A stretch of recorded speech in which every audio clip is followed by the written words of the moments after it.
Hey beauties, welcome back to my channel. Today we're playing in yet another eyeshadow palette, and I know I have a few more to go through.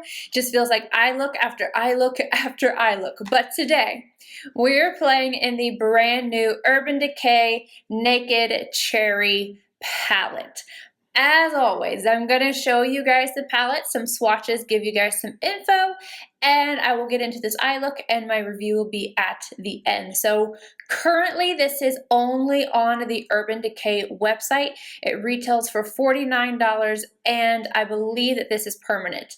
On Trend Mood's page on Instagram, she said it's coming to all other retailers, but it's not there yet. So if you want your hands on it right now, you're gonna have to go to urbandecay.com. So this is not the classic like velvety packaging. It's that hard packaging like the Naked Heat. You've got Naked Cherry written on the front and then it's just kind of blank on the back. On the inside, classic large mirror. You're getting the brush that I never use, and then these gorgeous, gorgeous cherry toned shades. I think that the shades in here are beautiful. I'm going to go ahead and show you guys the swatches. We have Hot Spot, Caution, Bang Bang, Feels, Juicy, Turn On, Ambitious, Bing, Devilish, Young Love, Drunk Dial, and Privacy. On the Urban Decay website, it reads, Naked Cherry eyeshadow palette has a sexy vibe that's more tart than sweet. With 12 never-before picked neutrals, this vamped up cherry-hued palette is sure to bring out your sultriest, most tempting eye looks ever. The new 12 shades include of the moment soft mattes and sizzling metallics ranging from creamy ivory to shimmering rose gold to the most intense black cherry. And without further ado, let's go ahead and get into this eye look. I'm starting off with the Wayne Goss number 18 in the shade Juicy. I'm applying it to the outer V first. Then I'm going to work it into the crease and slowly up as my transition shade.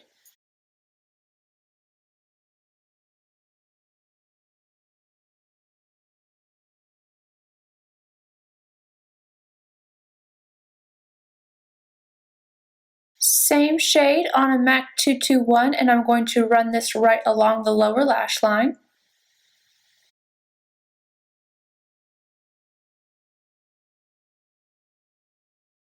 Back in with the Goss 18 and Feels. I'm going to deepen up the crease a little bit.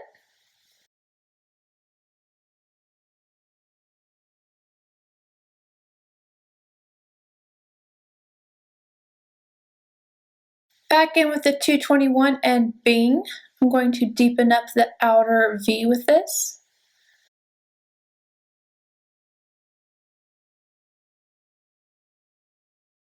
Take this shade about halfway across the lid and slightly into the crease, only on the outer half.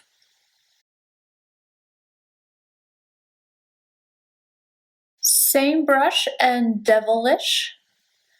Deepening up the outer part just a little bit more, not taking this further across the lid. I'm finding those shades to be just a little too similar in color, so I'm going to go in with that last brown. Again, same brush, and I'm going to deepen up the outer V. The shade is called Privacy. Just trying to add a little dimension to this outer corner. Just letting you know I am having to continuously go in and tap this into place to get the pigmentation I'm looking for. On the lid, I'm going to go in with Bang Bang using a MAC 242, but I think I'm going to have to wet this. Same color, it's just now wet with MAC Fix Plus.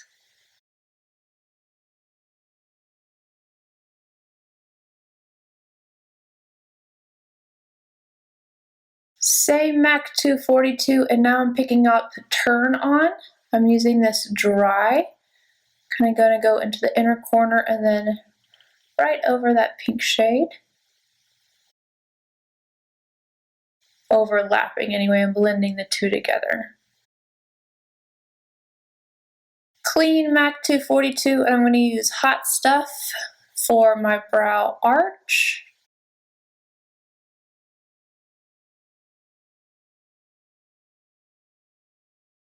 And also my inner corner.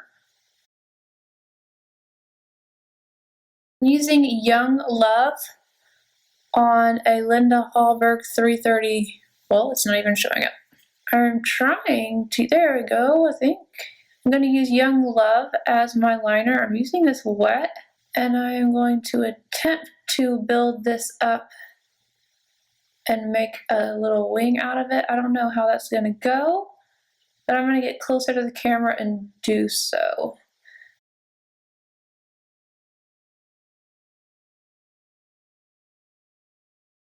So I was able to finish off with a very small wing with that Young Love shade. I think that my brush was just a little too wet when I first went in, because after that I had no issues with the shades at all. And then I went ahead with Nars Via Veneto on the inner rim and Kiss Ritzy lashes. So for the review on the palette, I definitely think that the mattes blended out really easily, but you do have to build some of them up. Juicy, this shade right here, the very first one I used, I really didn't have to build up on that one very much at all. That's my favorite shade of the ones that I used. Hot Spot seemed to be very pigmented on my brow arch. And then these two, Being and Devilish, I feel like they kind of blended into one another, and Privacy was not as deep as I wanted it to be. So I kept having to build those up. I ended up getting a pretty good look out of it. I like the look that I got, but it does require some work. If you are a fan of Urban Decay shadows, I think that you will like this palette, but in my opinion, they require some building, and I was a little saddened to see that I needed to use Bang Bang Wet, but once I applied it wet, it was just fine. I think the palette would actually work better and have to build up less if you use less shades with this.